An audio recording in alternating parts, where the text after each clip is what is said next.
Bonjour et bienvenue au module 8 consacré à la mise en place du fonds et à l'administration du fonds. Ce module est un sujet essentiel qui ne vient pas souvent spontanément dans les conversations. En effet, lorsqu'on pense à la levée d'un fonds d'investissement, on a les étapes en tête comme la création du pitch, le moment où on pitch, le premier closing, le dernier closing, toutes ces étapes, entre guillemets, sexy, attractives, et on ne pense pas forcément derrière à tout l'aspect administratif qui est une condition sine qua non à l'existence même du fonds d'investissement.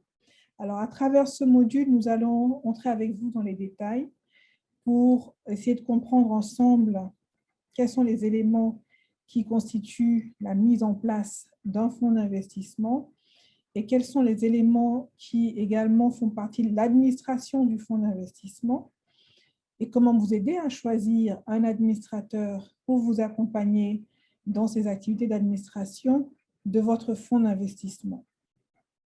Alors, merci encore une fois de rester connecté et de participer à cette formation. Nous espérons que ce module vous apportera toutes les informations nécessaires pour que vous soyez à l'aise par rapport à la mise en place de votre fonds et à son administration. Merci. Bienvenue au module 8 de la formation des femmes africaines investisseurs offerte par la Commission économique pour l'Afrique des Nations Unies. Dans ce module, nous allons parler de la mise en place et de l'administration d'un fonds d'investissement. C'est un module présenté par Rema Imrit et Gita Tamaratnam et pour la version française, Amy Fanny Tonisso. Parlons tout d'abord de la mise en place d'un fonds. Comme vous le savez, la création d'un fonds commence par l'élaboration de la stratégie d'investissement du fonds et suit différentes étapes avant d'arriver au closing du fonds. La mise en place du fonds est l'étape de formalisation, le processus qui vous permet de lancer effectivement votre fonds. Car lorsque vous levez un fonds d'investissement, vous devez avoir une existence juridique, une structure qui vous permet de justement accueillir les contributions que vous appelez de la part des LPs. Alors, il y a plusieurs étapes à la mise en place d'un fonds. Ces différentes étapes vous permettent de faire différentes choses.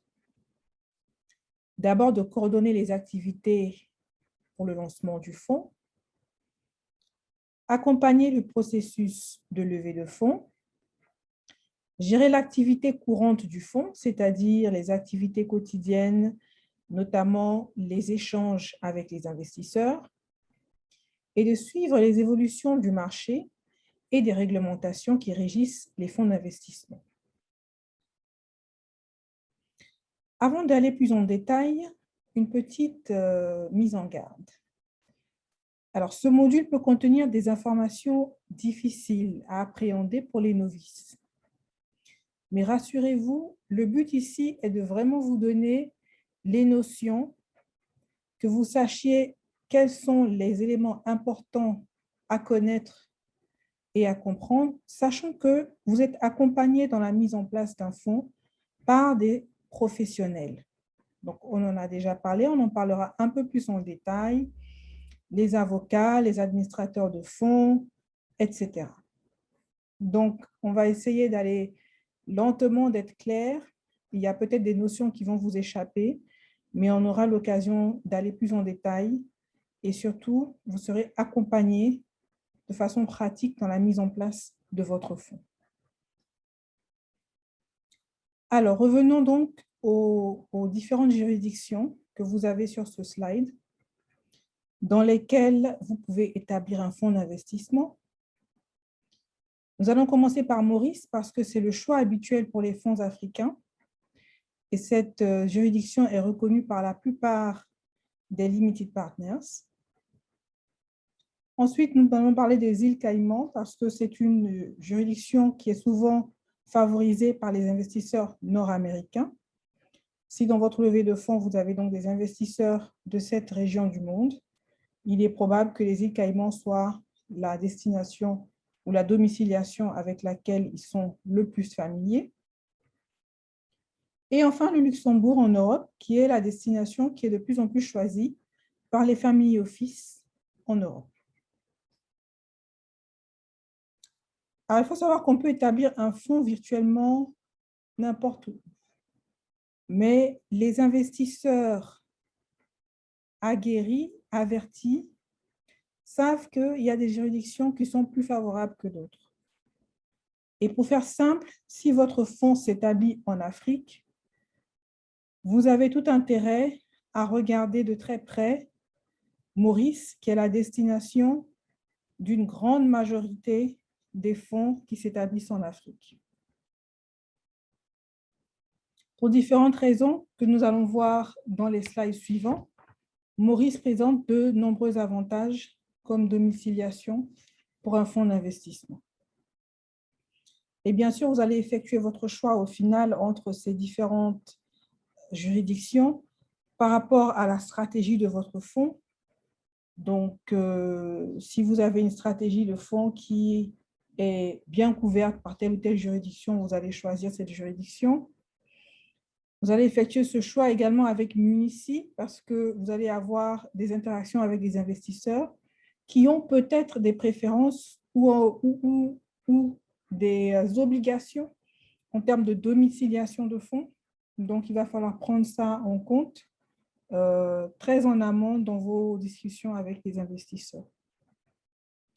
Et je le répète encore une fois, ça peut être un sujet intimidant, mais vous serez accompagné. Accompagnez-vous de personnes qui connaissent précisément ces différentes juridictions et peuvent vous donner des conseils avisés.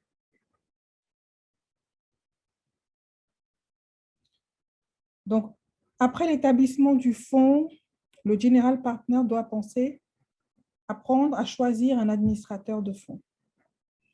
Et ce choix donne souvent lieu à des préoccupations que nous avons essayé de lister ici. Et bien sûr, le but pour nous donc, est de pouvoir vous parler de ces préoccupations, ces questions que vous allez certainement vous poser, mais aussi vous donner quelques éléments pour les appréhender. La première préoccupation concerne la perte de contrôle. Alors, si vous êtes habitué à avoir développé votre relation avec vos investisseurs, vos différents LPs, vous pouvez être peut-être un peu préoccupé par l'entrée en scène d'une tierce personne qui va également avoir des relations directes avec vos LPs. Cette tierce personne est l'administrateur de fonds que vous allez choisir. Donc, vous pouvez avoir ici peur de perdre le contrôle dans la relation que vous avez établie avec vos investisseurs. La deuxième préoccupation, ça peut être le manque de compréhension. Vous pouvez vous dire que vous connaissez bien votre fonds, vous avez établi sa stratégie, vous avez écrit tous les documents, et donc vous êtes la personne la mieux placée qui comprend la stratégie au fond de ce fonds. Donc, vous n'avez pas entièrement confiance en l'administrateur du fonds pour avoir le même niveau de compréhension que vous. Le troisième élément tourne encore autour de la confiance. Est-ce qu'après avoir porté ce bébé, ce fonds, pendant un certain temps, vous êtes capable de faire confiance à un prestataire de services externe pour fournir les mêmes efforts que votre équipe et vous-même avez fourni durant ces longs mois? Le quatrième élément ici est la cybersécurité, parce que bien sûr, c'est une préoccupation dans tous les secteurs, encore plus dans celui-là. Si vous confiez des informations sensibles à un gestionnaire, à un administrateur de fonds, est-ce que vous ne courez pas le risque que ces informations soient hackées et se retrouvent sur la place publique? Le cinquième élément, des problèmes de qualité de service. Donc, vous payez pour un service. Vous payez l'administrateur de fonds pour vous fournir un service.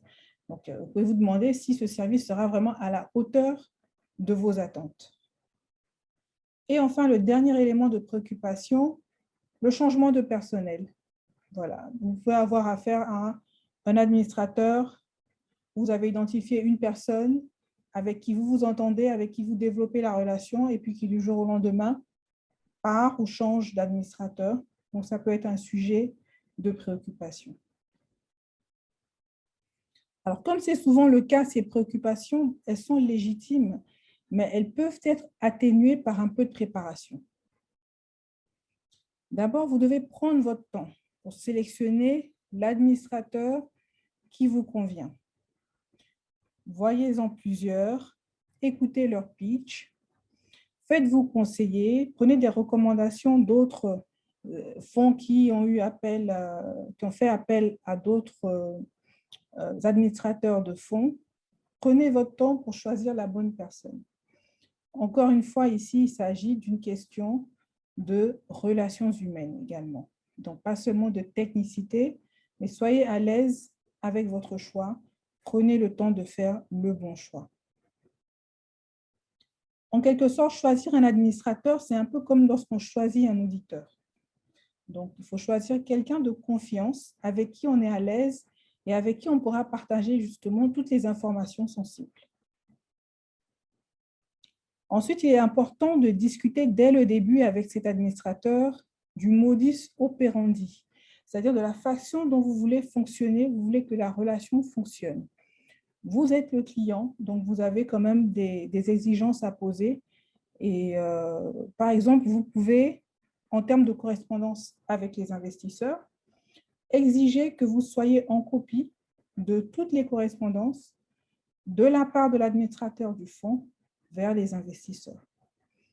Cela vous évitera de mauvaises surprises lorsque votre administrateur transfère des informations aux LPs. Vous devez être en mesure de savoir quelles sont ces informations et rester, comme on dit, dans la boucle. Une autre méthode que vous pouvez utiliser pour également garder les communications de façon organisée, c'est d'avoir une adresse email unique pour toutes les communications entre votre fonds et l'administrateur de fonds. Cela vous permettra deux choses. D'abord, de centraliser les communications de votre équipe sur ce sujet. Et ensuite, au cas où justement il y a un changement de personnel au niveau de l'administrateur de fonds, toutes les traces des différentes communications sont au même niveau et tout le monde y a accès. Dernier élément très important à ne pas négliger, c'est la négociation du contrat de prestation de services entre l'administrateur de fonds et vous. Donc, avoir des termes de référence complets, précis, ça aide parce que lorsqu'on rencontre un problème, on peut tout de suite se référer à ce document pour savoir en fait les services qui étaient attendus, quels sont ces services et jusqu'où l'administrateur a rempli ou pas ses obligations. Et cela vous permettra de juger de façon beaucoup plus objective de la qualité du service que vous avez reçu. Donc, intéressons-nous maintenant aux décisions que vous aurez à prendre. On a essayé encore une fois d'être concret. Bien sûr, il y a beaucoup de décisions à prendre, mais on a essayé de simplifier et d'être concret sur les décisions que vous avez à prendre lorsque vous souhaitez établir, mettre en place votre fonds. Il y a 3 éléments importants: la juridiction, la commercialisation et l'approche réglementaire. Commençons par la juridiction. Le choix de la juridiction dépend de plusieurs facteurs. Du lieu d'implémentation de l'entreprise de gestion de fonds, des juridictions dans lesquelles vous comptez mobiliser des capitaux, c'est-à-dire les LPs que vous approchez et qui vont vous donner de l'argent à investir, dans quelles juridictions sont eux-mêmes ces LPs. Et enfin, les juridictions dans lesquelles vous prévoyez d'investir ces fonds. Donc, ces 3 éléments pris conjointement doivent vous permettre de choisir la bonne juridiction pour votre fonds. C'est une question qui est technique et qui mérite d'avoir une approche technique, c'est-à-dire que vous devez vous faire accompagner par des juristes, et pas n'importe quel juriste, mais par des juristes qui sont expérimentés dans la mise en place de fonds, pour pouvoir vous faire différentes propositions et argumenter pour que vous fassiez un choix informé. Mais en tout cas, sachez que ces 3 éléments sont primordiaux dans la considération que vous prenez pour le choix de la juridiction. Alors, mettez toutes les chances de votre côté en ayant conscience, dès le début, que le secteur financier, et donc par extension, celui des fonds d'investissement est très réglementé. Donc, n'ayez pas peur, c'est la nature du secteur dans lequel vous avez choisi d'être actif. Il faut savoir que la réglementation est là, elle s'applique, il faut la connaître et se faire accompagner si on ne la connaît pas, tout simplement.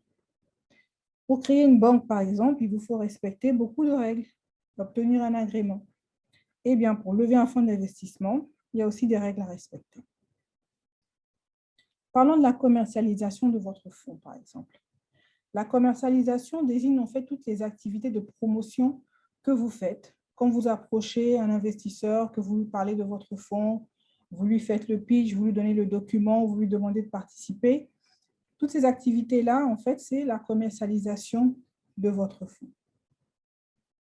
Alors, il n'y a pas de règle qui vous oblige à avoir un PowerPoint plutôt qu'un document Word, un document de 5 pages plutôt qu'un autre de 100 pages, etc.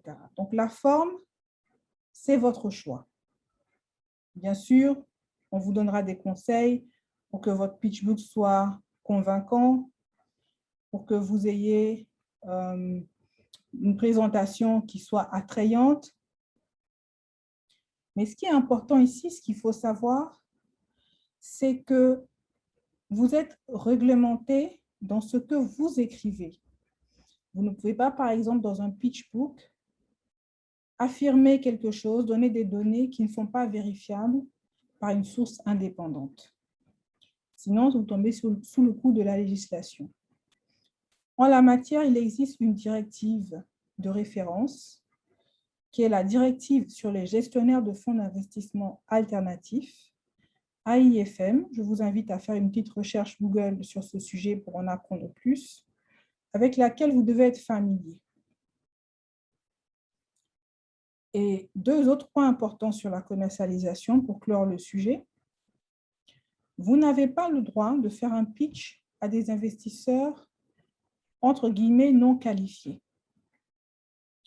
Ça veut dire que lorsque vous venez présenter l'opportunité d'investir dans votre fonds, vous êtes obligé de le faire seulement à des investisseurs qui sont expérimentés et capables de comprendre la complexité de ce que vous leur présentez. Pourquoi cette règle a été mise en place? Parce qu'on estime que les fonds d'investissement sont une catégorie risquée d'investissement. Et donc, lorsqu'on veut faire prendre des risques à des personnes, on voudrait que ces personnes soient en mesure de mesurer ce risque. Donc, si vous êtes invité sur un panel ou si vous faites une intervention à un grand public, n'oubliez pas que vous n'avez pas le droit de les solliciter directement pour investir dans votre fonds parce qu'on considère qu'ils ne sont pas qualifiés. En revanche, si vous êtes assis en face d'une institution financière de développement, par exemple, dont c'est le métier d'investir dans des fonds, vous êtes tout à fait libre de présenter votre opportunité. Enfin, le 3e élément ici, que nous avons appelé l'approche réglementaire, est un élément en fait qui veut tout simplement dire que vous avez besoin de certaines autorisations dans certaines régions pour pouvoir offrir l'opportunité d'investir dans votre fonds. C'est un sujet qui est assez complexe, je ne vous le cache pas. Et ce que je vous recommande ici, ce qu'on vous recommande, c'est de passer par votre administrateur de fonds, qui est très familier de toutes ces réglementations et qui pourra être l'intermédiaire entre vous et les juridictions où vous comptez aller démarcher des investisseurs. Si par exemple, vous comptez aller aux États-Unis, vous avez besoin d'une autorisation de la SEC, la Securities and Exchange Commission, et ce n'est pas évident pour vous en tant qu'individu de vous en sortir avec toute cette bureaucratie, mais l'administrateur de fonds, dont c'est le métier, est en mesure de vous dire exactement ce qu'il faut faire, quel formulaire remplir et comment faire pour avoir ces autorisations.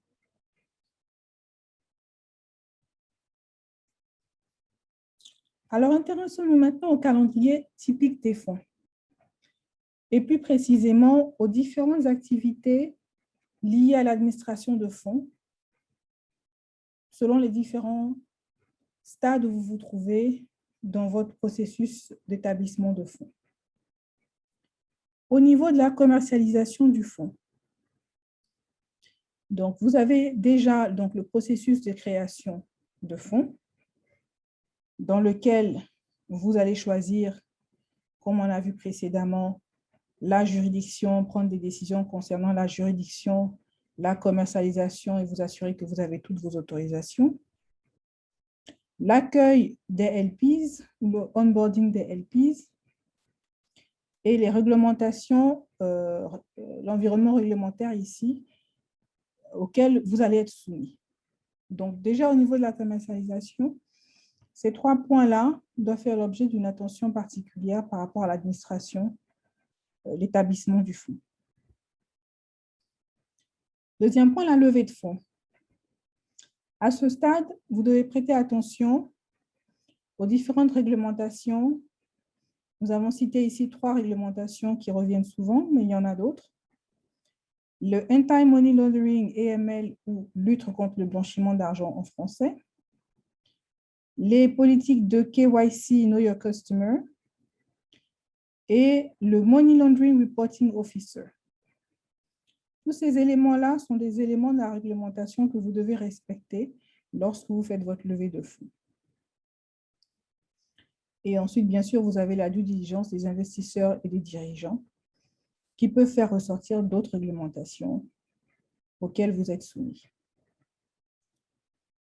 Au niveau du premier closing, c'est le stade où vous accueillez de façon formelle les premiers investisseurs dans votre fonds.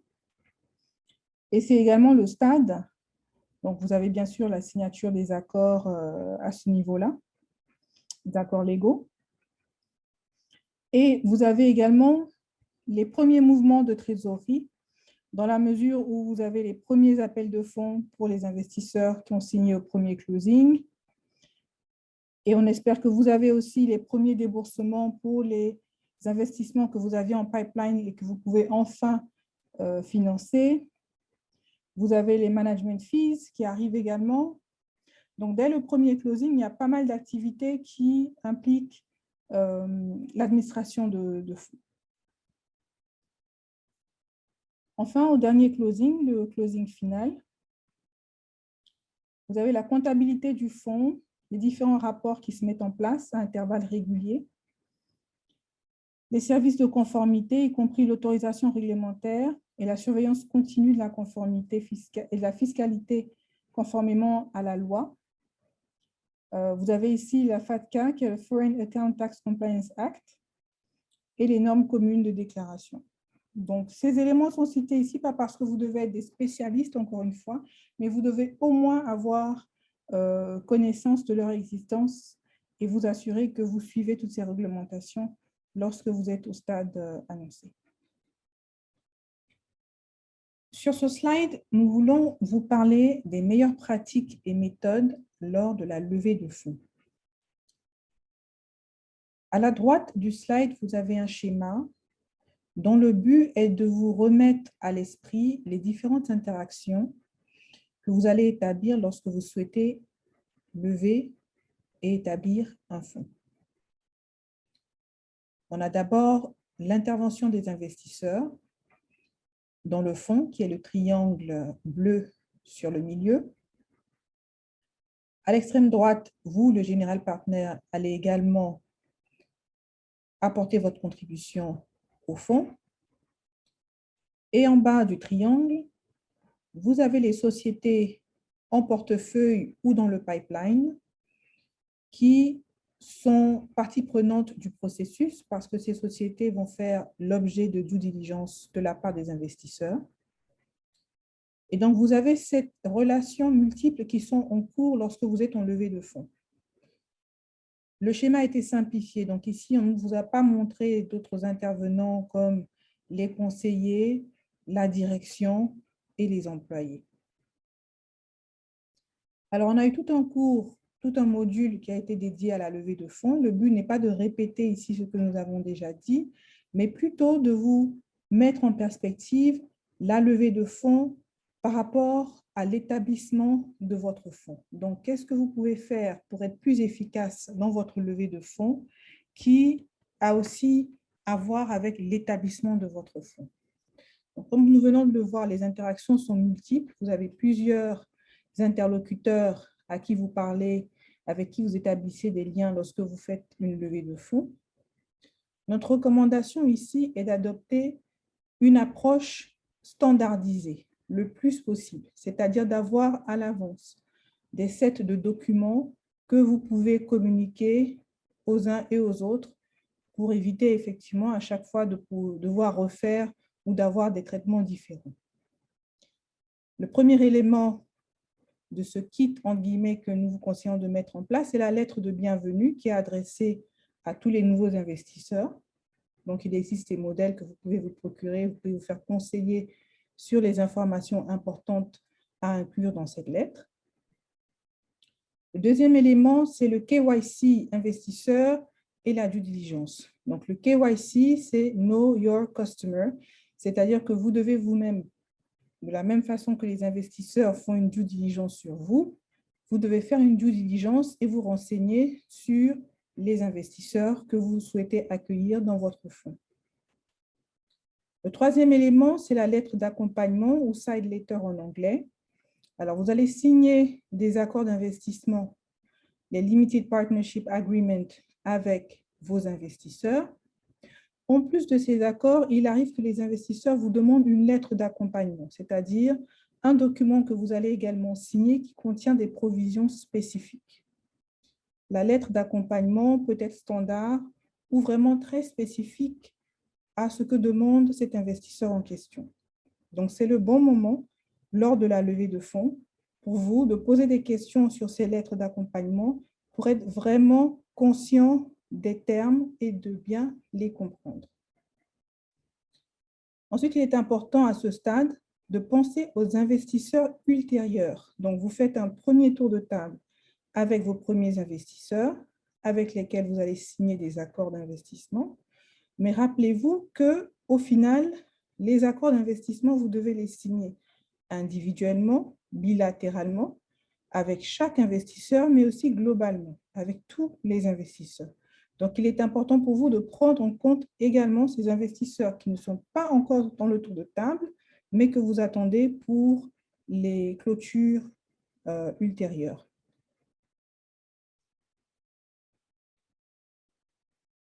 Alors, passons maintenant à un exemple concret de structure de fonds. Donc, il existe de nombreuses structures différentes, simples, complexes. On a choisi ici quelque chose de standard, donc une structure de fonds qui est basée à Maurice, juste pour que vous compreniez. Ça a été simplifié et bien sûr, après, le choix vous appartient avec vos conseillers de choisir une autre structure. Mais ici, c'est vraiment un exemple standard. Alors, dans cet exemple, commençons par le promoteur, qui est le gestionnaire de fonds, donc vous, par exemple, qui souhaite établir un fonds à Maurice. Et ce fonds va accueillir des investisseurs, différents LPs. Et ce fonds va également réaliser des investissements dans d'autres juridictions. On peut par exemple parler d'un pays africain ou de plusieurs pays africains. Alors, on peut prendre par exemple la communauté économique ouest-africaine, donc la CEDEAO. Disons que ce fonds va investir dans la CEDEAO. Alors, le gestionnaire de fonds, dans ce cas, a choisi un type de fonds particulier qui s'appelle le Limited Partnership Fund. Vous voyez en vert de façon centrale sur le graphique. Donc, il existe plusieurs types de fonds, mais prenons ici le Limited Partnership Fund. Alors, ce type de fonds à Maurice a certaines exigences. Premièrement, le General Partner doit être également domicilié à Maurice. Donc, vous allez créer une structure juridique qui sera le General Partner basé à Maurice. Vous devez aussi avoir un Common Investment Scheme Manager, donc un gestionnaire de fonds collectifs qui est basé également à Maurice. Et ce type de fonds vous permet, si vous le souhaitez, de choisir un autre gestionnaire de fonds, donc de créer une autre structure dans une autre juridiction, sous réserve quand même de l'approbation de l'autorité de régulation à Maurice. Ensuite, le Limited Partnership Fund, donc votre fonds, reçoit différents services très importants. On a parlé et on parle dans ce module de l'administrateur de fonds. Il y a aussi les services de secrétariat, les services de banquier, le dépositaire des fonds que vous allez recevoir, et les conseillers juridiques pour vous donner des conseils quant à la structuration de votre fonds.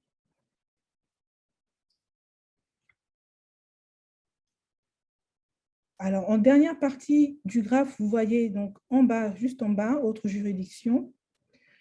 En bleu à gauche, le conseiller en investissement ou le investment advisor. Donc, cette structure particulière de fonds, le Limited Partnership Fund basé à Maurice, vous permet d'établir une structure juridique locale dans la juridiction où vous allez faire vos investissements. Donc, nous sommes bien conscients que vous êtes domicilié à Maurice, mais vous souhaitez investir dans la CEDEAO. Dans ce cas, vous pouvez établir une structure juridique dans la CEDEAO, qui est votre Investment Advisor, qui va vous donner, quand je dis vous, donc je parle du General Partner, des conseils en termes d'investissement, c'est-à-dire vous dire investissez dans telle entreprise, et c'est le General Partner qui, in fine, approuve ou rejette les conseils du conseiller en investissement, Investment Advisor, qui est basé dans la juridiction où se trouvent les investissements. Donc, voilà un exemple simple de structure de fonds que vous pouvez retenir. Parlons à présent du secteur des fonds à Maurice. Comme nous l'avons vu précédemment, Maurice demeure la destination privilégiée pour la domiciliation des fonds africains. Nous avons choisi ici de vous donner quelques informations qui vous permettent de comprendre pourquoi Maurice a cette position privilégiée pour les fonds en Afrique. Alors, le choix de Maurice comme domicile pour structurer des affaires en Afrique et en Asie fait l'objet d'un consensus parmi les gestionnaires de fonds et les investisseurs institutionnels. Maurice présente en effet des actifs sous administration de plus de 500 milliards de dollars américains, dont un nombre important provient des IFD, des institutions financières de développement, des fonds souverains ou encore des conglomérats. Vous allez le voir, Maurice a plusieurs atouts. Parlons déjà de la législation. Le gouvernement à Maurice a mis en place une des législations les plus favorables et les plus flexibles et modernes sur les valeurs mobilières. Ensuite, vous avez une large gamme de véhicules d'investissement que vous pouvez mettre en place à Maurice. Ça veut dire que, en termes de type de véhicule d'investissement que vous pouvez domicilier à Maurice, vous n'êtes pas limité, contrairement à d'autres destinations. Ensuite, il y a divers types de fonds que vous pouvez également mettre à Maurice en place. Bien sûr, les fonds qui nous intéressent, les fonds de capital investissement, mais aussi les fonds de capital risque, les fonds spéculatifs, les fonds traditionnels à structure unique, et j'en passe. Je ne m'attarde pas ici sur les différents types de véhicules d'investissement parce que dans le slide suivant, Dans un des slides suivants, nous allons mettre l'accent sur ces différents types de fonds d'investissement. Pour continuer sur les avantages de Maurice. Maurice est une juridiction internationalement reconnue et réputée. C'est une des économies les plus fortes en Afrique, classée première en Afrique par la Banque mondiale pour l'environnement des affaires. Première également dans l'indice de gouvernance africaine Mo Ibrahim. Donc, une destination, vraiment la meilleure destination quand on regarde ces éléments-là. Ensuite, Maurice présente l'avantage d'être membre de plusieurs communautés économiques africaines. La Communauté de développement de l'Afrique australe, la SADC, elle est membre également du marché commun de l'Afrique orientale et australe, la COMESA. Elle est membre de l'Union africaine et membre de vastes réseaux bilatéraux. Ainsi, un investisseur à Maurice a accès automatiquement à toutes ces communautés économiques africaines. Maurice présente un climat d'investissement qu'on peut qualifier de sûr, avec des infrastructures efficaces et beaucoup de facilité pour faire des affaires. C'est une plaque tournante pour le commerce et l'investissement en Afrique. Le cadre juridique, on l'a déjà vu, est réglementaire et propice. Le fuseau horaire est stratégique qui permet d'interagir avec plusieurs grands marchés en même temps. C'est un pays, une île assez centrale. Le taux d'alphabétisation des adultes est assez élevé et la main-d'œuvre est hautement qualifiée. On parle anglais, français, créole et plusieurs langues asiatiques à Maurice. Et enfin, l'argument massu pour les investisseurs, le taux d'impôt sur les sociétés est seulement de 15% avec un régime d'exonération partielle. Et il n'y a pas d'impôt sur les plus-values, pas de retenue à la source non plus et pas de contrôle d'échange. Donc, ce n'est pas un hasard si Maurice est la destination privilégiée des fonds d'investissement parce que le gouvernement à Maurice a, pendant de longues années, travaillé à mettre toutes les législations favorables en place pour les fonds.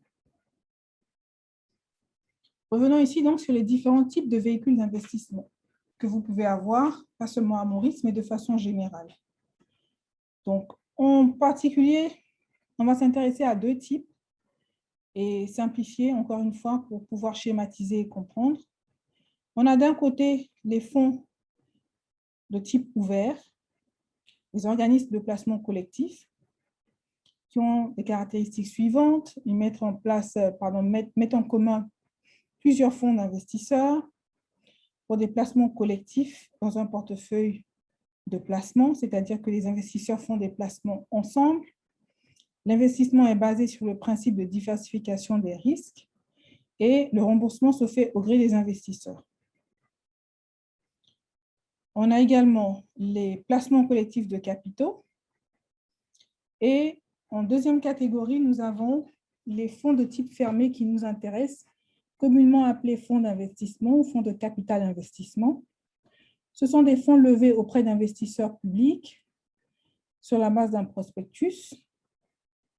Il y a également donc, des fonds, ces fonds-là sont constitués sous une forme juridique. Les fonds sont collectés auprès de souscripteurs lors d'une offre d'un portefeuille de titres ou d'autres actifs financiers et les investisseurs ne participent pas à la gestion courante des activités du fonds. Intéressons-nous à présent à l'administration d'un fonds. Alors, qu'est-ce que l'administration d'un fonds? Ce terme concerne l'ensemble des activités menées dans le cadre du processus de gestion d'un fonds d'investissement. Et ce fonds peut prendre la forme d'un fonds commun de placement, d'un fonds spéculatif, d'un fonds de capital investissement, etc. En gros, c'est tout ce qu'on fait pour gérer le fonds d'investissement. C'est ça l'administration du fonds.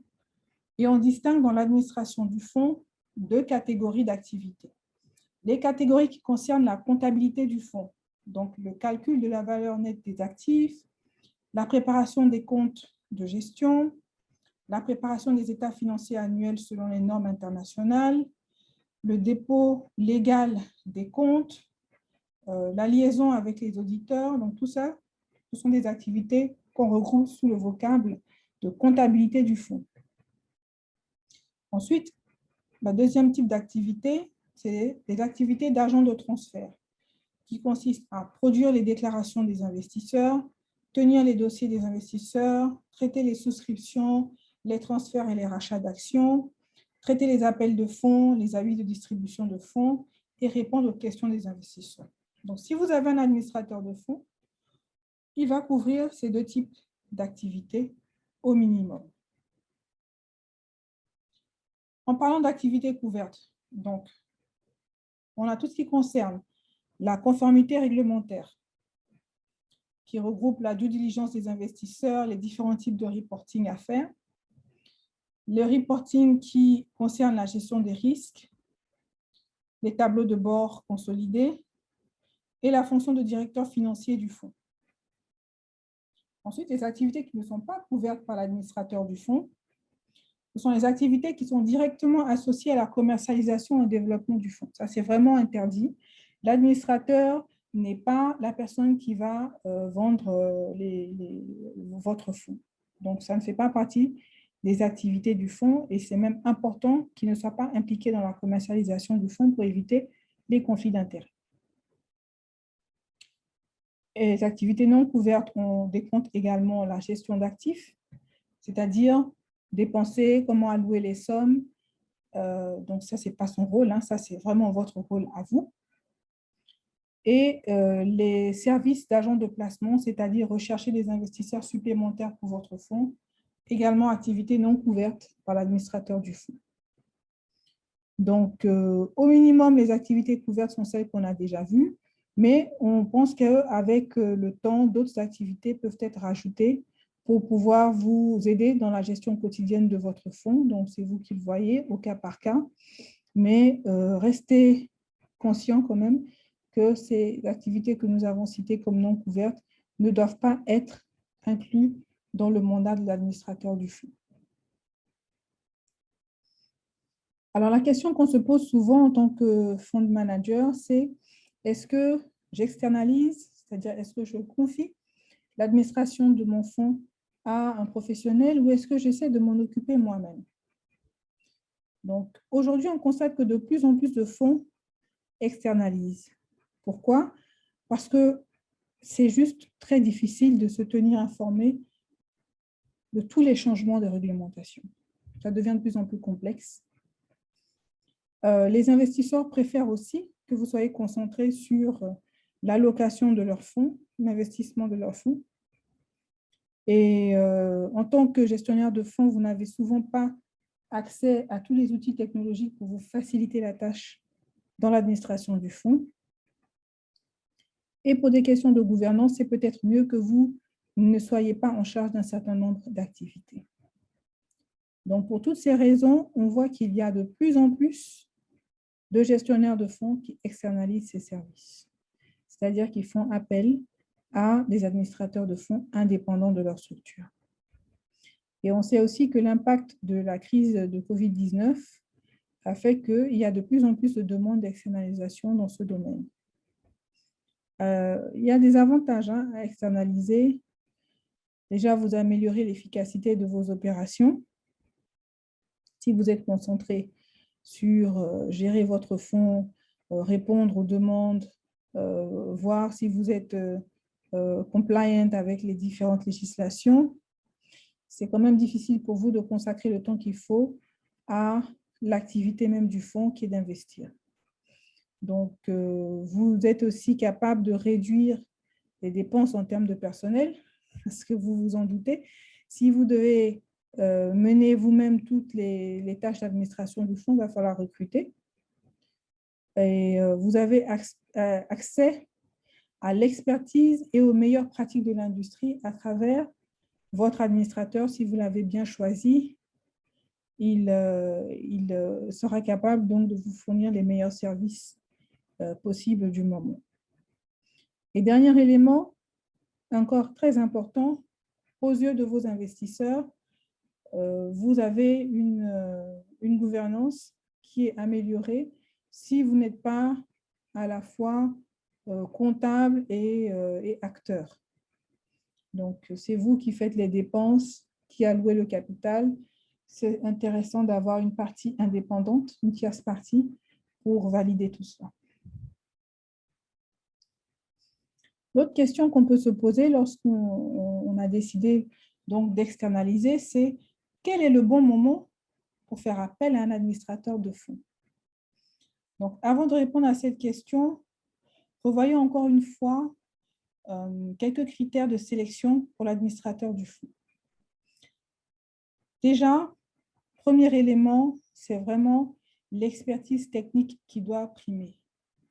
Vous allez rencontrer les équipes en général, hein, les administrateurs de fonds vont vous faire un pitch, ils vont vouloir que vous soyez leur client, donc ils vont vous sortir le grand jeu. Et puis après, vous aurez l'occasion donc de creuser un peu, de discuter avec les personnes, les équipes, etc. Donc, c'est important pour vous de vraiment vous impliquer pour pouvoir déterminer, à votre avis, si ces personnes-là sont compétentes. Ensuite, la technologie. Le gestionnaire de fonds, en général, a des outils technologiques dédiés à la gestion de fonds. Ce que vous n'avez pas, et rappelez-vous, ça vous permet de ne pas faire l'investissement. Donc, c'est important que vous soyez rassurés sur la qualité de leurs outils technologiques, sur leur maîtrise. Et pour cela, donc, vous allez faire une sorte de due diligence pour venir voir vraiment sur quoi ils s'appuient pour fournir leurs services. L'étendue de l'offre. Est-ce que ce gestionnaire vous permet de couvrir tous vos besoins en termes d'administration dès maintenant et puis de façon prévisible pour les années suivantes? Si oui, c'est un bon choix.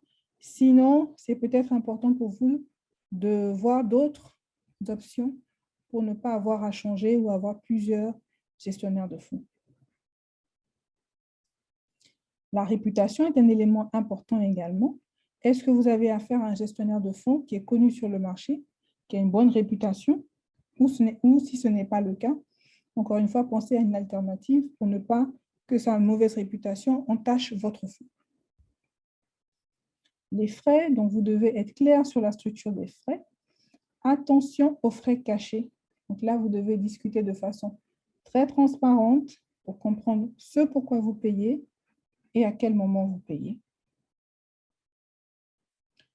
Et ensuite, la feuille de route pour l'avenir, c'est-à-dire vraiment, est-ce que ce choix que vous allez faire peut vous accompagner sur les années à venir, sachant que vous avez au minimum 10 ans.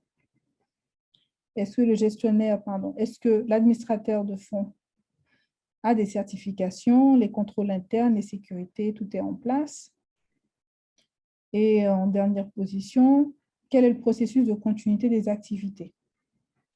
Donc, avec, encore une fois, la pandémie de Covid-19, il faut vraiment s'assurer que tout est en place en cas de catastrophe pour pouvoir continuer les activités. Après avoir revu ces différents critères importants à considérer lorsque vous choisissez un administrateur de fonds, posons-nous maintenant la question de savoir à quel moment choisir cet administrateur. Notre conseil est de le faire le plus tôt possible pendant la levée de fonds. Pourquoi? Parce que les administrateurs de fonds sont de véritables ressources.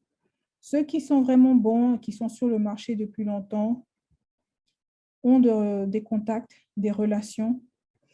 Et il est important pour vous, lorsque vous choisissez de travailler avec eux, de pouvoir bénéficier également de ces relations, de vous recommander à d'autres professionnels, d'autres conseils professionnels qui seront utiles pour vous. Ensuite, ils vous accompagnent aussi dans la réalisation des questionnaires de due diligence que les investisseurs vont vous envoyer.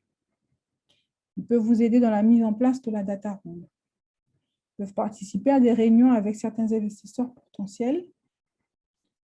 Et ce qui est intéressant, c'est que de nombreux administrateurs ne vont pas vous facturer leurs services jusqu'à ce que vous ayez atteint votre première clôture. Ou s'ils vous facturent avant, c'est généralement des montants modestes. Donc, c'est un partenaire à identifier le plus tôt possible pour vous accompagner dans votre levée de fonds. Nous en avons parlé un peu, nous allons passer rapidement ici sur les outils technologiques. Donc, de quoi nous parlons quand nous disons que vous avez besoin d'outils technologiques pour l'administration du fonds? Donc, dans l'immédiat, bien sûr, les systèmes de comptabilité. Donc, vous avez ici différents systèmes qui sont répertoriés, Investran, eFront, Allvue, Vitech, etc. Ce sont des logiciels spécialement conçus pour la comptabilité de fonds d'investissement. Vous avez besoin de data room. Vous avez besoin de mettre en place des outils de cybersécurité, des outils de suivi de portefeuille, des outils de stockage de données, des solutions bancaires automatisées, des outils de flux de travail, etc. Donc, ces outils-là, normalement, un administrateur de fonds les a en place et les utilise pour vous. On peut rajouter pour le futur la blockchain pour les dossiers des investisseurs et la robotique pour les activités manuelles à volume élevé. Donc, juste pour que vous ayez une idée, voilà, de ce que vous devez avoir en place si jamais vous décidez d'internaliser. Et même si vous décidez d'externaliser, vous devez vérifier que l'administrateur que vous avez choisi a bien ces outils-là en place. Terminons, comme à notre habitude, ce module par quelques astuces. Première astuce, restez concentré sur le processus. Les étapes de constitution du fonds sont fixées. Familiarisez-vous tôt avec celle-ci afin de pouvoir gérer activement la levée de fonds jusqu'à la clôture dans les délais attendus. En un mot, ne vous laissez pas distraire. Internalisation comparée à l'externalisation.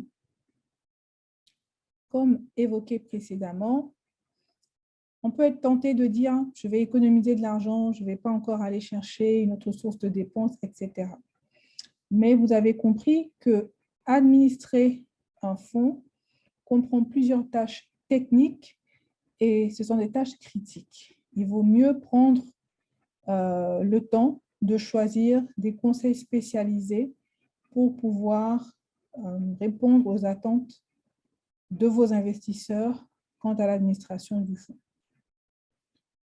Ensuite, soyez informés, bien sûr. Maîtrisez l'environnement réglementaire dans lequel vous travaillez, de la levée de fonds aux vérifications des antécédents des LPs, en passant par le choix des juridictions. Choisissez bien et planifiez. Choisissez bien, prenez le temps de choisir votre administrateur de fonds. C'est un élément essentiel pour vous. Assurez-vous et accordez-vous avec lui, une fois qu'il est choisi, sur l'étendue de ses services ainsi que sur le niveau de service attendu. La data room, important de maintenir une data room propre pour les communications entre vous et les investisseurs. Il existe à présent des options technologiques à moindre coût pour avoir une data room qui est efficace et qui ne vous coûte pas trop cher. Petit rappel, la data room, c'est l'ensemble des documents que vous mettez en place dans l'établissement du fonds et que vos investisseurs et vos partenaires vont vouloir consulter. Dernier élément, investisseurs et juridictions. Soyez conscient que certains investisseurs ont de fortes préférences ou exigences même souvent vis-à-vis des juridictions qu'ils attendent. Faites des recherches à l'avance afin de comprendre les conséquences commerciales et financières de ces préférences sur vous et sur votre levée de fonds. Si vous choisissez un investisseur qui est basé en Europe, par exemple, et pour lequel investir à Maurice n'est pas possible ou n'est pas préférable, mieux vaut le savoir dès le début, vous adapter si possible, que plus tard, après avoir engagé toutes les dépenses pour créer votre structure à Maurice. Voilà, nous terminons ainsi le module 8. Nous espérons qu'il vous a été utile pour comprendre la mise en place et l'administration d'un fonds d'investissement. Restez connectés. Merci de votre engagement.